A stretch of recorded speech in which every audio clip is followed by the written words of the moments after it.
Good evening and welcome to the Laughing Monkey Music Show. Today we have on Dominick Muzio. How are you? I'm good, man. How you doing? Good. I got your name right out of the gate the Yeah, first time. I'm impressed. So I've been checking out your EP. Would you consider it an EP? Yes, sir. Yeah. Candy at a Funeral. hmm So it's pretty cool. It definitely. I didn't read the. I know there's a write up with it. I didn't read any. I didn't read the write up at first because I wanted to hear it for a Right. while. And it's funny. Even the first thing I heard was the influence of The Cure. I mean, it's Right. actually, which is great. It really has a lot of nods to alternative, even Mhm. 80s, 90s music, but it's original. Yeah. Thank you. I mean, it's one of those things where it's kind of like I've been doing the grunge type thing for so long that a lot of people don't realize that there was a whole history of me before that. So I grew up with all that 80s music and and The Cure and all that. I'm a closet Cure fan, as they'd say. Not that I'm embarrassed by it, just that it's just not something that comes up very often. So when me and Jason were doing Special Thing, he came up with that loopy line that goes on throughout the song. And I was like, man, it sounds like The Cure. And he's like, is that good? I'm like, yeah, it's great. Okay. So we kind of went with it. Well, The Cure is like atmospheric, and it's not like super riff oriented, but it has a melody like just runs through it. You're like, you know what I'm saying? Yeah, it's very just tricky about their music. Yeah, they allow songs to breathe, which a lot of Yeah. people don't do these days. And it was funny. I was talking to somebody else last week during an interview, and we were talking about how you cannot, if someone just heard The Cure for the first time, they can't describe them because they sound like The Cure. They don't sound like anybody else. It's like every other band, especially ones that are out now, you can say, well, this band sounds like this band. What does The Cure sound like? They sound like The Cure. There's no one else. And it's really, you really can't think of a lot of riffs off the top of the head either because there's a lot of space in it. Mhm. I mean, probably like some of the earlier stuff and a lot of the bass lines, but a lot of them they're not like a power riff band either, though, which is Right, kind of no, fun. It's very yeah. different. It's like ethereal. It just kind of just create. Like I said, it creates a lot of space, which is I love. There's a lot of room to breathe in all their songs. It's definitely a cool vibe to them. Well, it's great. So that was actually Special Thing is the song we're talking about that has the vibe. We'll break down. It's only 5 songs, so we'll kind of break down the process of it too. Sure. So you have other 2 bands, or you had work? They're on hiatus, right? So Well, yeah, I'm during with- COVID. Like, what happened here for this project? So Wicked Garden has been around for about 10 or 11 years now, did 2 records and stuff, and everybody just kind of needed a break, and I had all these songs that I had, written over the years, and they had been approached to Wicked Garden, and they didn't make the cut for whatever reasons, and like I've said to people, it's 4 guys in a band. You can't force something on people that don't want to do them, and I don't hold any animosity that they didn't want to do some of these songs, and some of them we tried and they just didn't work, So I had called up Jason Constantine, who produced Bipolar Coaster, our last record, and said, hey, look, I got these songs. Do you mind if I just come over and just demo them, acoustically, so I can figure out what to do? Like I don't know if I want to, use them or not. So I went over to his house. I demoed the 5 songs, and the next day he called me. Him and Jeff Duncan from Armored Saint had started this label, Tonehouse Records, and they were like, we want to put these out. Are you interested? I'm like, well, yeah. I was under the impression it was going to be an acoustic EP. And then when I got there, Constantine was like, no, this is going to be a full band thing. Me and you are going to do everything. So we, played 90% of the instruments ourselves. We hired Ron Huddy to play drums for it. But yeah, it was kind of like one of those things where it's like some of these songs are like 30 years old. Some of them were fairly new. And it's the first time that I made a record where I kind of let somebody else take the wheel. I just let Jason go. I was like, okay, I'm going to give you, like I say, I'll give you the skeletons, just put some flesh and blood on them and see what happens, And it came out amazing. I'm shocked at how well it turned out, to be honest with you. Well, it's funny that you have like really old songs and new songs in there, and it's not really a band. Mhm. I mean, playing together, but you know what I'm saying, the way it's assembled, because it just feels like it was new songs. Yeah. It feels fresh. It feels like a cohesive unit of musicians already, which you do get with seasoned musicians, but you still don't always get that chemistry, Right. even in the studio. And it's funny because me and Jason have known each other, God, 10, 11 years now. We've never played together. I mean, we've jammed, like on stage, like he'll come up and do a song with a band of mine or something like that, and vice versa. But we never actually sat down and played together. So that was like, that could have went really bad really quick. How we basically did the record is I demoed everything acoustically, and then he kind of like put his ideas down on either acoustic or electric, and then I'd come in and overdub all the the rest of the electric guitars. He threw the bass lines down, and we had programmed drums in the beginning. So that once we fleshed everything out, then we brought in my friend Ron to play on it. Mm-hmm. So it was weird. It was the first time, when Wicked Garden records, it's always all four of us in a room, and we lay down the basic tracks together, and then we all come in to do our overdub. So this was weird. We were doing it track by track, and you have to have an imagination. You got to because it'd be like, okay, this is where this is going to come in. You just can't hear it yet, So it was interesting and not as frustrating as I thought it would be. I really thought it would drive me crazy, and it really didn't. Yeah, it's a new world for recording for everybody. It feels like it's going to be kind of the norm for a lot of people now. Mm-hmm. It's changed a lot. I mean, obviously it's changed for everybody.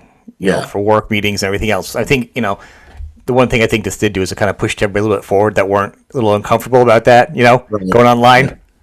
Oh, absolutely. But it's worked out for a lot of people. It's like a lot of businesses are like, I'm never going to do this, and next thing you know, everyone's online, and now half those businesses are work from home, cutting their budget for things. And same thing with recording, but it's a fine line too. Sure. I mean, I was adamant the first Wicked Garden record, Post-Dystopian Leisure Music. I was adamant that we went to a studio, and we went to this huge studio out here in Las Vegas, and it cost us a fortune and all that because that's all I'd ever known. I've been recording since the '90s. I've always known being in big studios. And then when we hooked up with Jason and started doing stuff like in his house, and I'm like, wow, it can sound this good in a bedroom. Like, okay, like it kind of. I mean, I kind of still enjoy having that big, expansive studio because there's usually a lot of toys you can play with. But when you're in, somebody's 10 by 12 bedroom doing most of the work right in there, it's like, okay, there's no distractions. You have to actually do it. So it kind of kept me in check a little bit. I always feel like for drums, I went to school for recording in the 90s, so I'm very, very, very much into the big drum sound. So like for me, studios or some kind of studio type environment, it doesn't have to be an official studio. But drums are important for me. Like it has to have a good live sound, Vocals, you can kind of do a vocal booth at home too. Most other parts you can kind of do on your laptop pretty much nowadays. Yeah, and Jason has a good drum room in his house, which is good. There's this dedicated room that is only for drums. So he set it up acoustically correct, and like that's all live drums on the record. So it's everything's live mic'd. Mm-hmm. And I was afraid that we wouldn't get a good ambient sound out of it, but he's a real whiz at microphone placement. So he knew where to put ambient microphones around the room to pick up, the natural reverb and everything. So it turned out great. Yeah, it's all good drumming. The musicianship is really tight on it, and the songs are good. That's why I'm saying it doesn't feel like it's a project. It feels like it was a band that finally had time to put an album together. You know what I mean? And you knew the songs, and you pounded them out because you had them. So that's why it's kind of an interesting concept because. We'll go to the songs and talk about what you're going to do with them because so you've actually had some videos too. You've kind of had some for it too.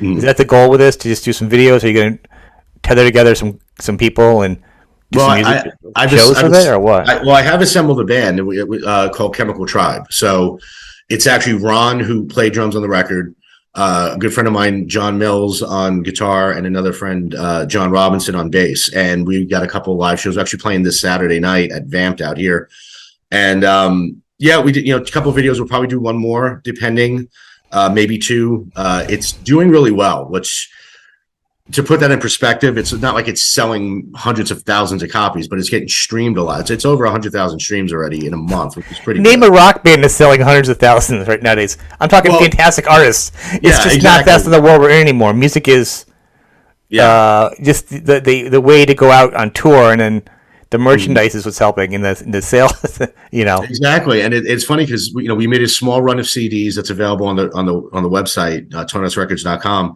and we sold about half of them already, which is great.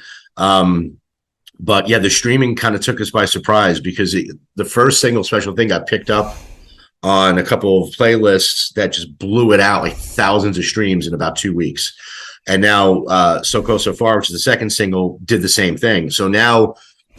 It's kind of like it's in the algorithm. So other songs are starting to pick up on it. So every day, like I kind of log on, I'm like, oh my God, we're getting streams in Papua New Guinea. That's even a place. Like that's amazing.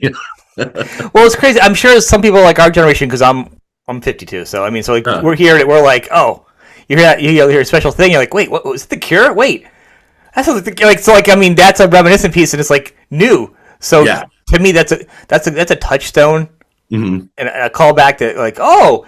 And I bet you after that, they listen to it, and they're probably going back and pulling their own Cure albums out, too. I did. Well, that's the whole point. I mean, like you want people to appreciate what you're doing, but it's also like if you can turn somebody on to something that influenced you, that's part of the win. Also, maybe there's a kid that never heard The Cure, and now because they heard that song, they'll listen to it.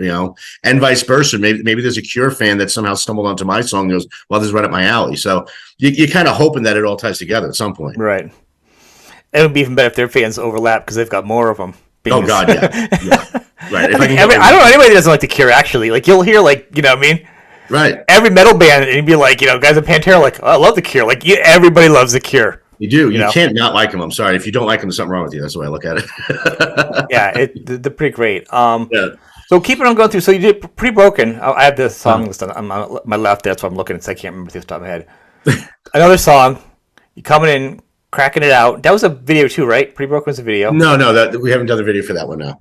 No. So Close, So Far is the current video. That's the one. Okay. Oh, right. That's the one I'm thinking of. And yeah. Okay. Okay. That's okay. Yeah, that's the one you're going to be doing. That's what you're going to say. That's I just happen to know that early news. I don't know why. I really thought Pretty Broken was. I've been listening to the song a lot though. It's so successful. I mean, and So Close, So Far is another big song. They're all like singles. It's like a 5 singles is what it really is. It's got the cool name, Candy at a Funeral. It's got the cool art. It's a full package, and it's like 5 songs. It's like 5 singles. You know what I mean? Yeah. Jeff and Jason asked if I wanted to do a full record, and I just like, well, I don't want to put any filler on it. I mean, I think the days of the album are dead. To be honest with you, and I'm sad about that because I love doing 10 to 12 songs on a record because they usually tell a story, but the way that music is listened to these days and absorbed, it's back to kind of like how it was like in the 40s and 50s. It's singles, people don't want to listen to 5 throwaway songs just to get to that one hit. So the 5 songs were good, and I was like, I think that's enough. There's no need to bloat it, and then if we, I've written more, and there probably will be another record next year, and that will probably be 5 songs also, respectfully doing that, not putting extra on there, you don't have it, but having 10 good songs also is really good too. Oh yeah, absolutely. And I think if you got it, you put it out there for albums, because the fans that are still getting it, it's a niche oriented thing. You're not a top 40 band, Right. And it's one of those things where it's like what will dictate how many songs you're going to put on there is the expectation. It's like, Wicked Garden's first album had 10 songs on it. Well, 5 of them get streamed constantly, 3 of them kinda, and 2 of them nobody listens to. So it's a resource thing at that point. We go, do I want to waste more time? And it's not a waste, but it's a lack of a better term. To put time and effort into songs that I'm not sure if they're going to be good enough yet. I know these 5 are good. Let's just put these out.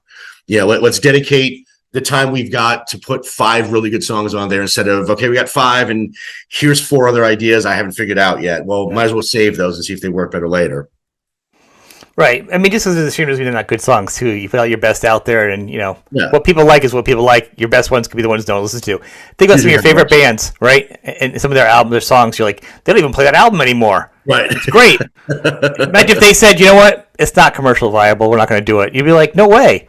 So to that I say, as an artist, if you feel good about it, and you put it out there. Once it's out there, it's out there. Can't worry about the sales at that point, No, I beat myself up too much over that. I've had put out singles that I was for sure they were going to do great, and they just died on the vine. And then other songs I put out went, that's not bad. I'm like, oh my God, everybody's listening to the song. So, it just happens. Yeah. I think if you like it, you do it. I think that's with anything in social media. Even with things that affect my show, you think that some artists would be big on the podcast thing or on the YouTube. Right. I've learned I can't guess. I have no clue. and to me, to that point, it was less of a challenge because I don't put on people that I don't for hits. You know what I mean? Right. I'm lucky it's successful, but I don't do it because of that. I put on people who I want. But I couldn't chase it. Imagine chasing numbers. I go crazy if I was trying to find that artist.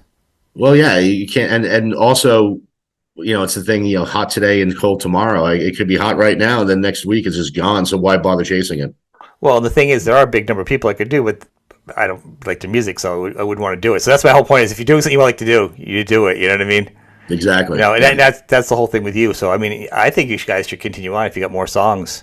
Well, we get off already for got, an album or tour and keep it going. This is a good project. Well, we already got two other ones that I wrote that we're actually debuting Saturday night, so that's good. So now the set list is now 7 original songs, and then we throw in a couple covers just to goof around everything. What are you guys doing for covers? I'm sorry. What are your covers going to be? Oh man, I keep those secret. All right. I'll tell you, they're not what people would expect. Just like this record wasn't what people expected. The people that have heard this record that know me from Wicked Garden are kind of shocked for that same reason. I was the grunge guy for so long. So I like to take songs that maybe weren't hits and just kind of redo them, and people like, oh my god, I think I've heard that, but I'm not sure. So if you come out to Vegas, and then you'll see them. I'll be expecting some Conway Twitty then. Yeah, absolutely. If you're talking about I wasn't expecting that. No one's expecting Conway Twitty. Right? No one expects. It's like the Space Inquisition. Yeah, I was expecting Conway Twitty. Yeah, that's just ridiculous. I get that. It's crazy. So with all your songwriting over the years, and I like to talk a little about gear too. What's your setup? Did you have to change it, or you just kind of like give us a sound that you're finally? No, actually, I used more guitars on this record than I've ever used in my life, and very little of them were mine. I play mostly Fender Stratocasters. I have a couple of other, I got a Jaguar, I've got an Epiphone, stuff like that. But for the most part, it's Fender Stratocasters. Because I was kind of letting the producer kind of take the reins for a change, I let him dictate what to play. I played a lot of LTDs on this, a lot of Les Pauls on this, guitars I normally wouldn't play because they would sonically fit what we were going for. Used a Kemper most of the time, for modeling, but every now and then we plugged in the Friedman and get that raw sound from it.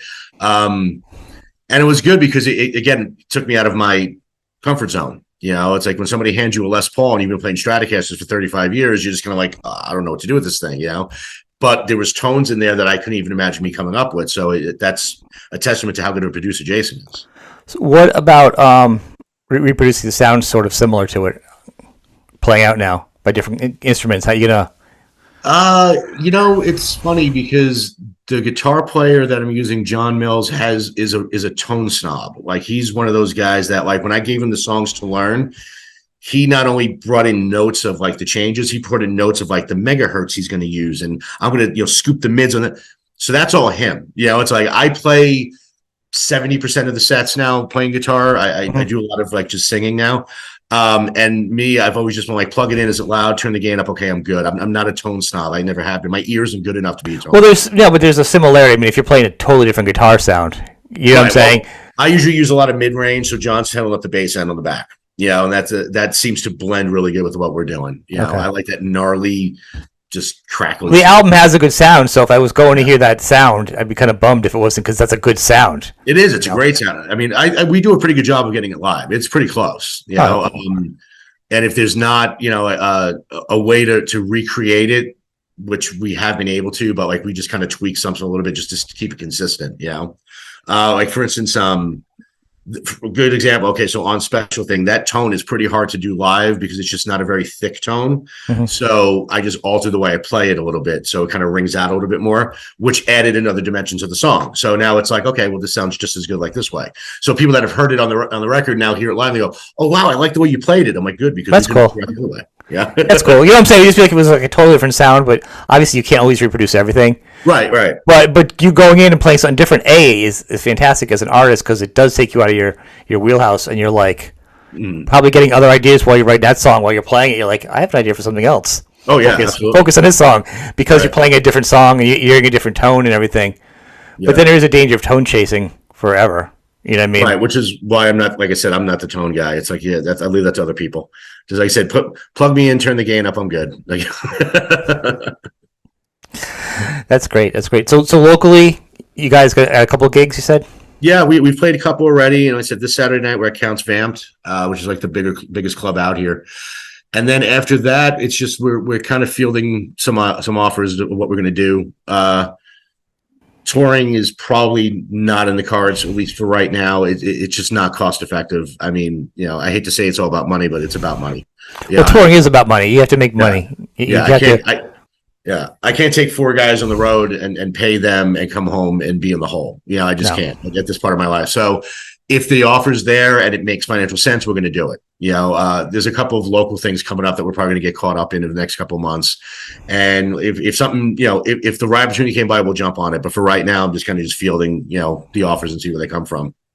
It's a really awkward time to be putting a new band out and to hit the road, because established bands are struggling getting even like the econo bands and stuff. There's a run on just touring for people. You can't get the van, you can't get the bus, the gas is ridiculous, the hotels are ridiculous. People don't realize what goes into that. And it's funny because the true music fans that are our age, okay, like you've been listening to music for 40, 50 years, you would think at this point, most of them would have a basic idea of how the world works, and they really don't. No. I literally have people asking me, oh, the records do really good, so like you got to go on tour, you're going to get a van. Like, no, I haven't made a dime. It's like I haven't made a dime in the 10 years I've been in Wicked Garden, and we've, sold I don't know how many records. It's just, they don't realize, like I heard somebody complaining about the price of concerts right now. And yeah, it's expensive, but it's like, guys, think about how much money it costs to get everybody there. Yeah, it's $100 a ticket. That's awful. It's 5,000, tickets sold. Incredible. I guarantee you they're barely breaking even. You don't just show up and they just hand you piles of money. I think that's what I agree. At this point, though, with the kids touring, you got to be recording, and this is the only band right now because the other guys aren't really doing a lot because they're we can't take a break. Yeah, so this is my only thing going right now. Yeah.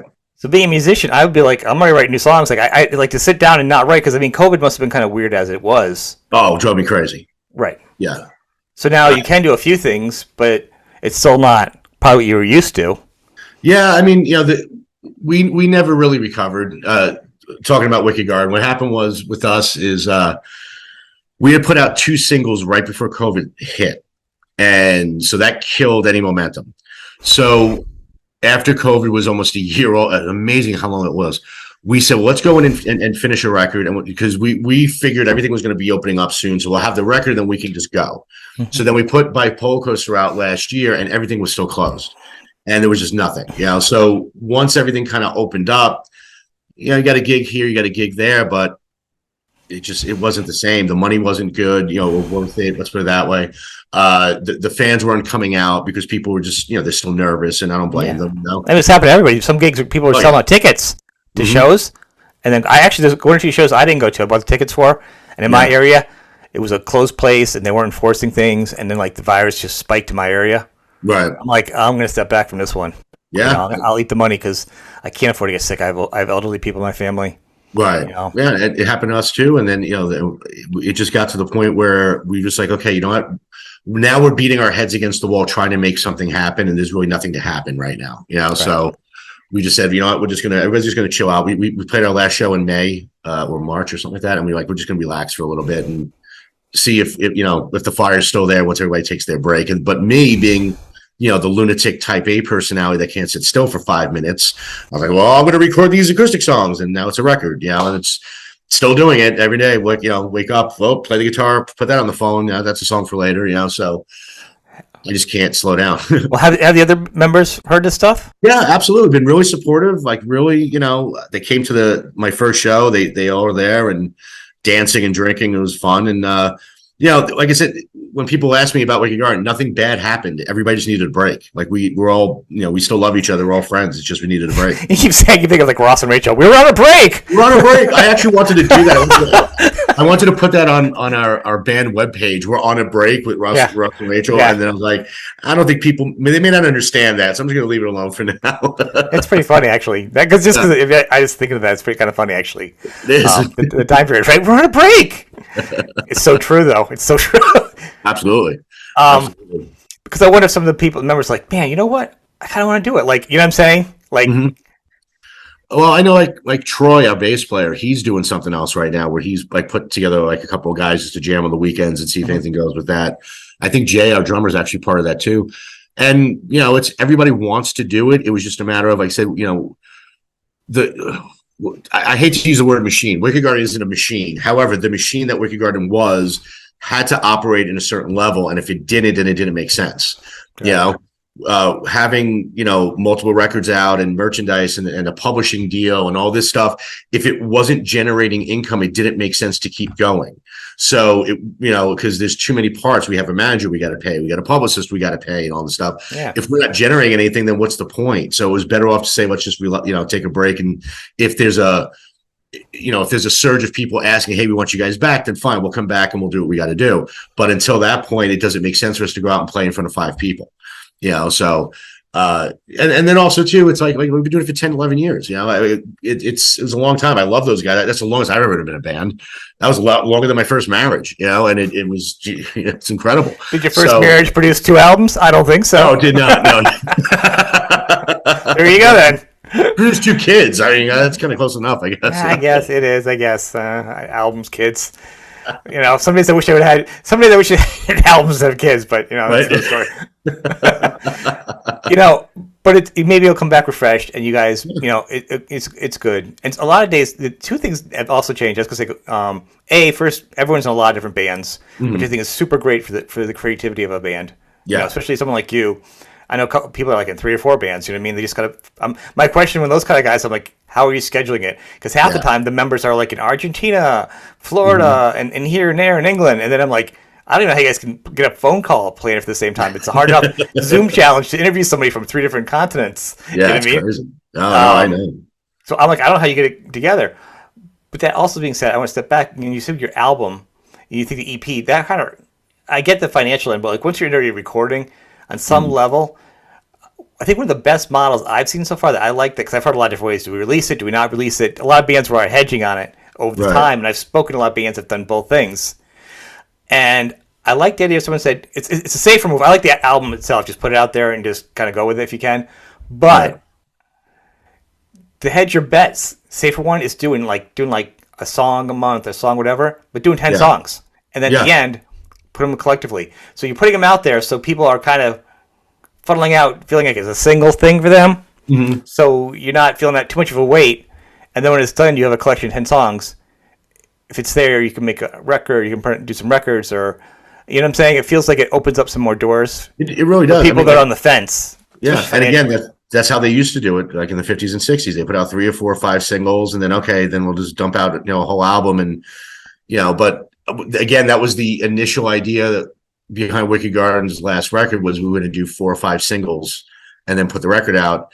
And it just, like I said, because everything, we were under the impression that we were going to be able to put out the full record and get going on the road. And so we just kind of rushed it. And then, nope, everything kind of, stopped. So, and as far as this one, that was another idea that Jason and Jeff had said, we'll maybe release 1 song a month for 6 months and then put out, the full record. And the response from Special Thing, I think, kind of said, let's just put it all out now.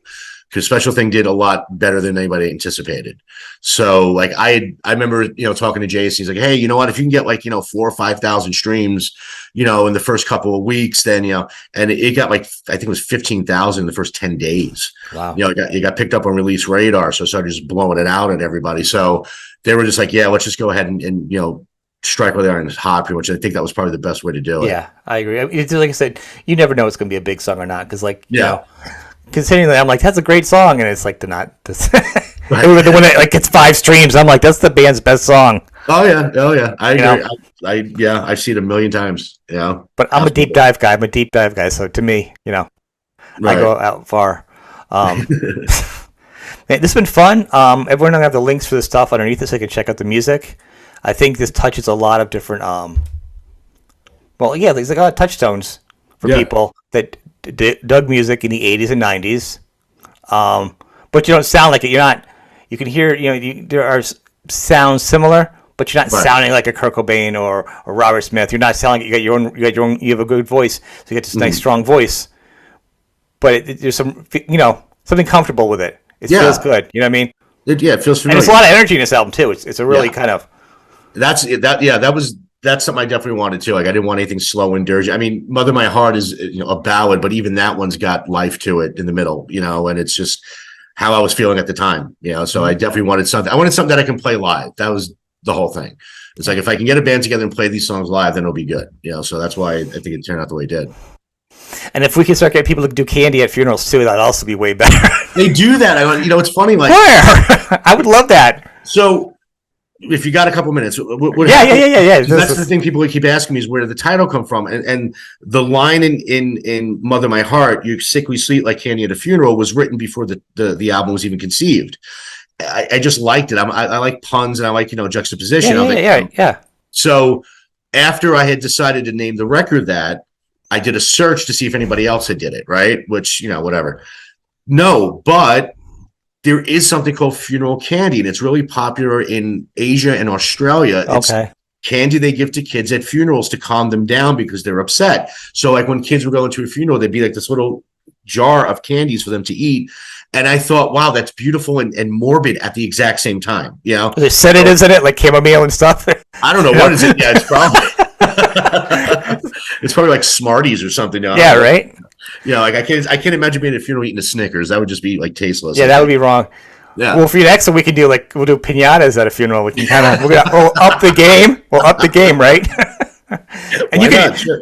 People Google that right now. I'm pretty confident no one's doing that right now. Piñatas at a funeral. I like it. I'm going to write that. Actually, sounds like a punk band, doesn't it? Right, it does. It sounds like the coolest punk band ever. Piñata at a funeral's playing tonight. Yeah. All right. Everybody, awesome. This has been fun. This is fun. It's a good EP. It's a good album. Thank you. Check out the videos. I've checked them out, and the links. Everyone knows the links will be underneath it, and it's been great, man. Thanks for coming on the show. When you got more music, you do another EP or album. We'll come back and we'll talk some more. I appreciate you very much, man. Thank you so much. Thank you. All right. All right.